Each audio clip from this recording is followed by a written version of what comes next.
ዘጸአት 3 ላይ እግዚአብሔር ሙሴን ወደ እስራኤል ልጆች ላከው።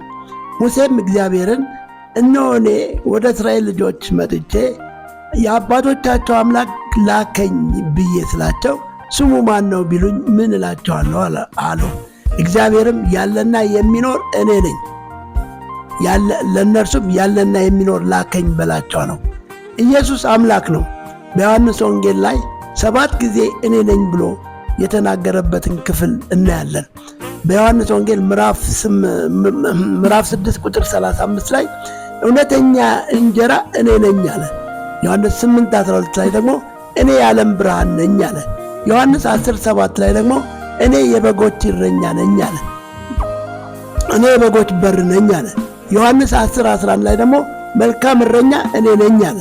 ዮሐንስ 11 ላይ ደግሞ 11:25 ላይ እኔ ትንሣኤና ሕይወት ነኝ አለ።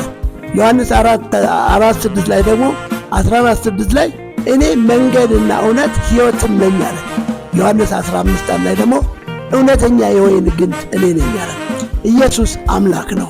ኢየሱስ አምላክ ደግሞ ከሆነ የሚለውን ልንሰማ ይገባል። ዮሐንስ 3:16 ላይ በእርሱ የሚያምን ሁሉ የዘላለም ሕይወት እንዲኖረው እንጂ እንዳይጠፋ እግዚአብሔር አንድያ ልጁን እስኪልክ ድረስ ዓለምን እንዲወደዋል አለ። ዓለም በልጁ እንዲድነው እንጂ በዓለም እንዲፈርድ ወደ ዓለም አላከውም። በእርሱ የሚያምን አይፈረድበትም። በማያምን ግን በአንዱ በእግዚአብሔር ልጅ ስም ስላላመነ አሁን ተፈርዶበታል አለ ኢየሱስ። ኢየሱስ አምላክ ነው። የተናገረውን ይፈጽመዋል። ስለዚህ ዛሬ በክርስቶስ ኢየሱስ አምናችሁ እንድትድኑ ንስሐ እንድትገቡ ጥሪ አቀርብላችኋለሁ። ኢየሱስ አምላክ ነው። አሜን።